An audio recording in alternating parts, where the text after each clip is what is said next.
Hey everybody, I'm just doing a quick run through with the rules today on the Marvel Universe Miniatures game. What I mean is I'm doing just a quick bat rep, and it's just a solo game and it's a 2-on-2 match. I'm using the survival scenario from the X-Men starter set as a guide for it. It's basically a sort of kill each other, essentially there's one group, in this case it's Iron Man and Captain America in the center of the board, and then on the periphery it is Cyclops and Colossus, and they basically have to take each other out, and they get victory points based on, this is designed for a much larger team than what I'm doing, but they get victory points for taking out the most powerful characters and things. In this case, everyone in the game actually is level 7, so it's a 14-point game. It's each character's 7 in the game. I'm going to elect Colossus to be the VP that you want to try to take out if you're an Avenger, and Captain America if you're an X-Men. And so I'll award victory points at the end of the game, but like I said, this is just a quick run through the rules. So I actually have my cards here on the edge of the board. I have power counters here. One thing I forgot to do, but I'll do quickly, is I have to put my starting endurance token here on the bar for each. But everybody's got their power counters there on the board. The way this works is there is a random initiative in the way you start, and each team actually has a 6-sided die, blue for X-Men and red for Avengers, and a bag, and I've drawn the first die is blue. So X-Men can actually determine whether they want Avengers to start, and then from there you alternate, or if the X-Men want to start. Now I'm thinking that at this point, if I were playing, the X-Men alone, I would probably say, hey, you start if you want, because I'm not sure, I probably have a better chance of reacting to you after you've done something, since you're holed up in the center of the board. So I'm going to actually allow the Avengers, as the X-Men getting the advantage here, to have to go first to do something. And so that's what we'll do. And I will come back after I actually show where everybody, I think I'll just do initially just turn 1, I'll just show where everybody's gone and what they're doing. Okay, so we're in the middle of round 1. Iron Man is actually flown up to here, if you can see my finger, and it's just a little bit past Captain America.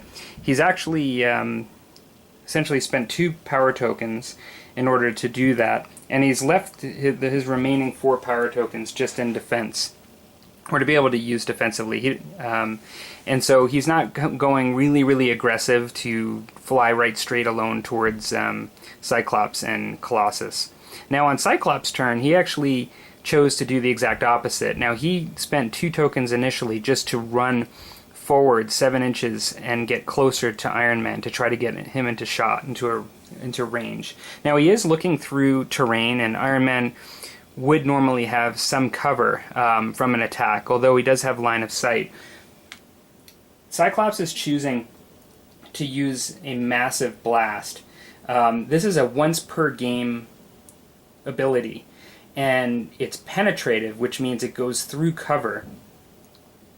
And it does have a special overload option where you could pierce through Iron Man and into Captain America. The standard overload option is you get to roll an extra die to try to secure a hit.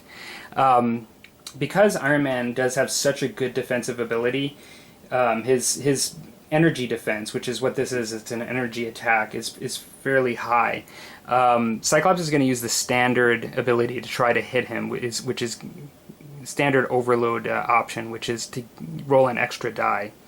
He is so that will actually cost Cyclops a total of 5 power tokens, 4 for the massive blast and 1 to overload it. The range is 16 inches. He's well within that. And so essentially, the way the step has to work is he's declared his attack, which is this massive blast. Then he basically chooses a target, which is Iron Man. And then now he says, he's paying the power cost and choosing to overload. So that's his 5 power tokens. Now, Tony, Iron Man, does have the choice to react to this. And he also can actually choose a defensive stance and pay a cost for that, which is 1 token. Knowing that this is happening, he's aware that, like, this, as the other player, that this massive blast is gearing up towards him. He's going to choose to go into an evasive maneuver, which gives him +2 to his defense. Tony's defense already is 16 energy, so that brings him up to 18. Now, he doesn't have any specific abilities to react to this, and so really that's it. He just has to rely on his 18 defense. Now, Cyclops normally has an attack of 6, and because he's in the beginning of his endurance bar, that becomes a 7. He has to exceed the 18, so that it would end up meaning that he needs actually, it looks like a 12 or higher. Yep, 12 or higher to exceed 18. So he literally has to get a 19. So he's going to use 3 dice to do that, and we'll just see whether he makes it.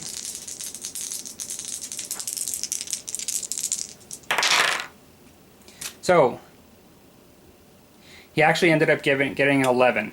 So he was 1 shy. So really that defensive maneuver that Iron Man had taken allowed him to avoid that, which was a once per game massive blast. So that will be it for that power for the rest of the turn, or the game, for Cyclops. So Captain America is going to be a bit aggressive, and he's going to choose to do 2 movement actions, which he's allowed to do because he has the agile skill. That allows him to move up to pay 2 power to do his maximum speed and to move again, and he's going to elect to use 1 power to go a shorter distance. This moves him within 8 inches of Cyclops, and he's going to declare a shield bounce. He's not going to overload it. He's only going to spend the power to do a regular attack. Cyclops has 1 token left after doing that massive blast and movement, and he's going to use it to put himself into a combat stance, which increases his defensive capabilities by 2.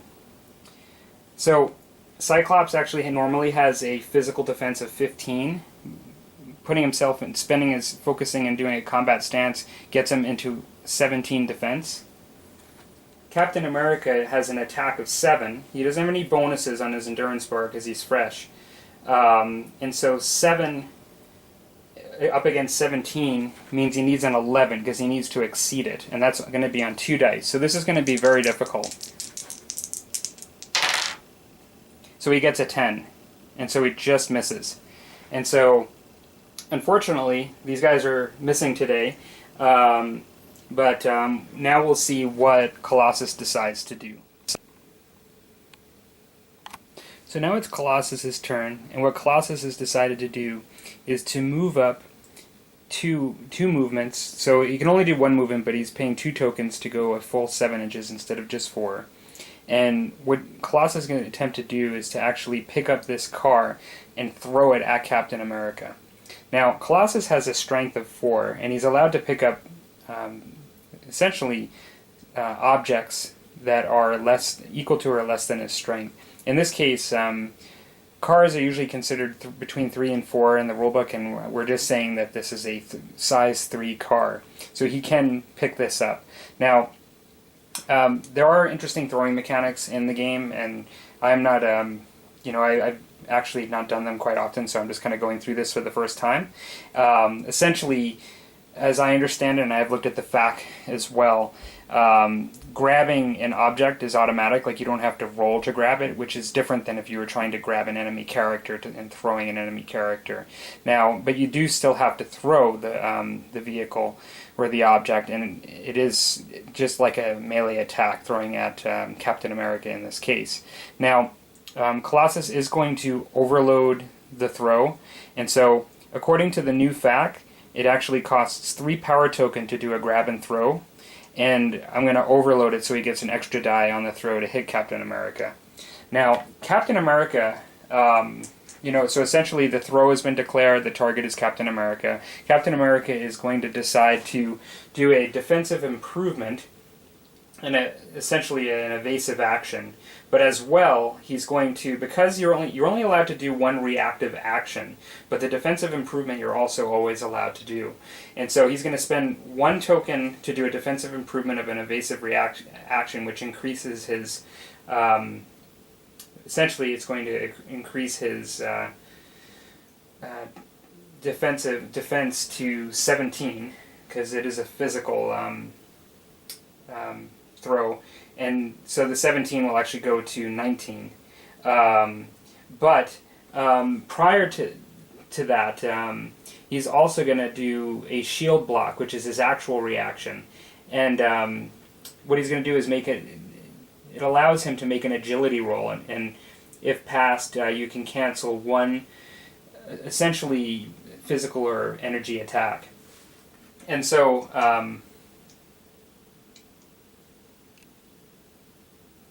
So essentially, what I'm going to do first is just see whether Colossus actually hits.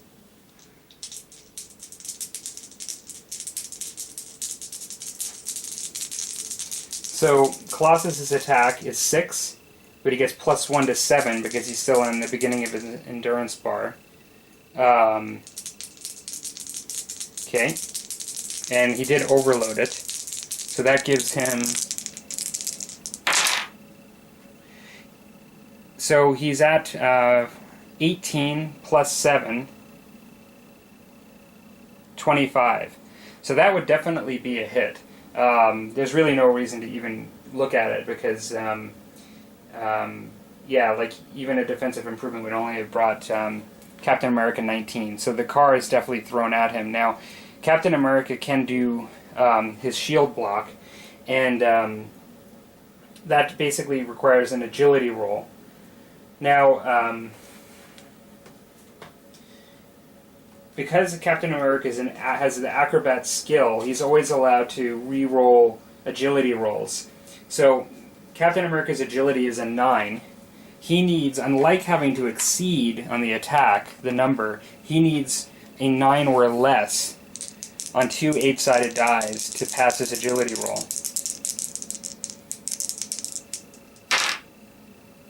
So on his first roll, he ended up getting a 7. So Captain America used his shield block. Now, I struggled a little bit with this because really it says that it can be used against any attack, which a throw is an attack. If you were throwing a mailbox or something, then I would have no issue with the idea of like him throwing his shield and blocking it. But the fact that it's a car coming at him in the air and he's using his shield and throwing it to block it, I have to just assume, because he's also doing an agility roll, that he's essentially just dodging as well. That he's just getting out of the way, and that's the way the special power is listed, and it does allow him to get out of the way of the attack. Now, essentially, what I'm going to, if this car would have hit him and he would have taken damage, then the terrain piece would have been considered unusable after that. You couldn't just pick it up and just keep using it. It would get destroyed.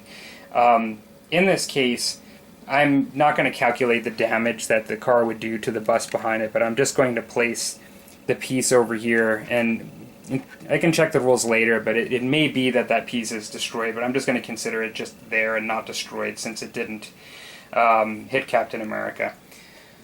So, Colossus has 1 more token left, and really there isn't a whole lot he could do other than to move closer. I think in this case he may it is possible that Colossus could go first next turn, you know, if X-Men go first, and he probably does want to get in close. So I am going to move him, since I know nobody else is going, this is going to be the end of the round, I'm going to move him up. And in this case, oh, actually I'm not allowed, because Colossus doesn't have that soldier ability, or agile ability, so he's already done his movement action, so he's just going to waste his last token, and that is the end of round 1. Just a quick point here, I was re-looking at the FAQ, and it basically says that a thrown item, when missed, it basically, the thrown item or model is placed along its path of travel 1 inch away from the target or as close as possible without touching anything else during the throw or when placed. And so I'm basically just putting it in front of Captain America 1 inch away. It missed him, but it just kind of fell short. And so that's kind of where it actually ends up.